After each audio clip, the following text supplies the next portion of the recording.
Hello students, how are you? Today's topic is phrase which means पदबंध. Let's start. बच्चों, जैसा कि आपको पता है कि पद जो होता है वह शब्दों का समूह होता है और पदों के समूह से वाक्य का निर्माण होता है. वाक्य में प्रयुक्त पद संज्ञा, सर्वनाम, विशेषण, क्रिया तथा क्रिया विशेषण कुछ भी हो सकते हैं, परंतु जब एक से अधिक पद मिलकर भी संज्ञा, सर्वनाम, विशेषण, क्रिया तथा क्रिया विशेषण की भांति कार्य करें तो वे पदबंध कहलाते हैं. रोहन अच्छा लड़का है. यहाँ रोहन एक संज्ञा पद है.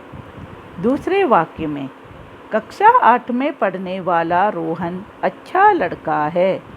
यहाँ कक्षा 8 में पढ़ने वाला पदों का समूह है जो विशेषण पद की तरह कार्य कर रहा है, परंतु रोहन से जुड़ जाने के कारण यह संज्ञा पद की भांति कार्य करने लगा है.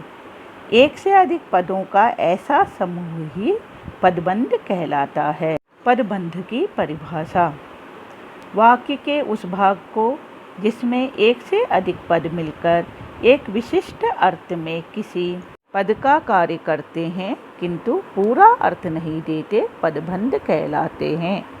पदबंध पूर्ण वाक्य नहीं होते, अपितु ये वाक्यांश या उपवाक्य होते हैं. पदबंध के प्रकार: पदबंध 5 प्रकार के होते हैं. संज्ञा पदबंध, सर्वनाम पदबंध, विशेषण पदबंध, क्रिया पदबंध और क्रिया विशेषण पदबंध. नंबर 1, संज्ञा पदबंध. जब किसी वाक्य में कोई पद समूह संज्ञा पद का कार्य करता है तो उसे संज्ञा पदबंध कहते हैं. जैसे मजदूरी करने वाला रामू बीमार है. यहाँ पर अंतिम वाक्य रामू एक संज्ञा शब्द है, इसलिए यह संज्ञा पदबंध है.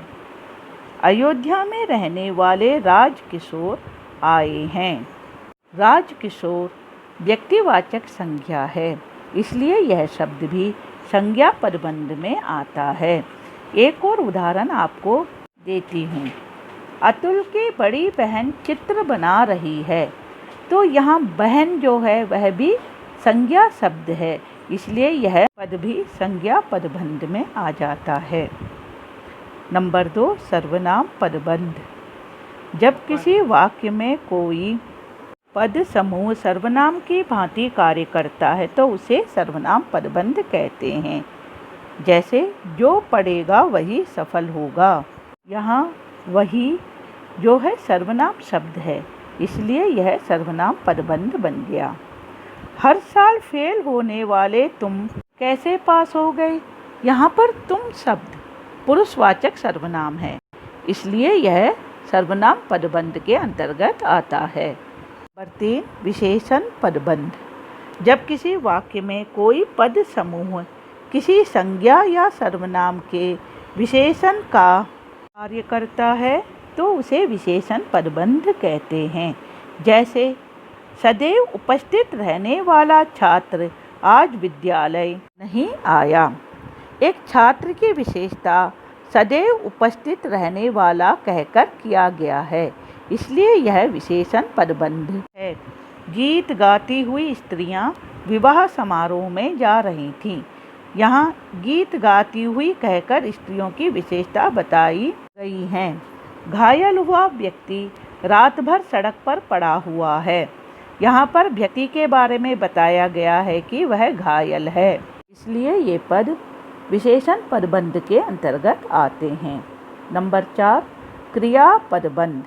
जब किसी वाक्य में कोई पद समूह क्रिया की भांति कार्य करता है तो वह क्रिया पदबंध कहलाता है. जैसे मुझे सुनाई पड़ रहा था. यहाँ सुनाई पड़ रहा था क्रिया पदबंध है. अतुल की बड़ी बहन चित्र बना रही है. यहाँ चित्र बना रही है क्रिया पदबंध है. सभी लोग खा पी कर चले गए. खा पी कर चले गए यह भी क्रिया पदबंध के अंतर्गत आता है. 5. क्रिया विशेषण पदबंध। जब किसी वाक्य में कोई पद समूह क्रिया की विशेषता बताता है या क्रिया विशेषण का कार्य करता है तो वह क्रिया विशेषण पदबंध कहलाते हैं। जैसे बालक तेज दौड़ते दौड़ते चले जा रहे थे, यहाँ तेज दौड़ते दौड़ते कहकर क्रिया की विशेषता बताई जा रही है, अतः यह क्रिया विशेषण पदबंध है। राहुल प्रतिदिन 4 बजे खेलने जाता है। यहाँ प्रतिदिन 4 बजे कालवाचक क्रिया विशेषण है, इसलिए यह भी क्रिया विशेषण पदबंध के अंतर्गत आता है। बाइक सवार बहुत तेज गति से गुजर गया। कैसी गति से गुजरा? तेज गति से। रश्मि वैशाखियों के बल पर चलती हुई धीरे धीरे मंच पर पहुंची। कैसे मंच पर पहुंची? धीरे धीरे।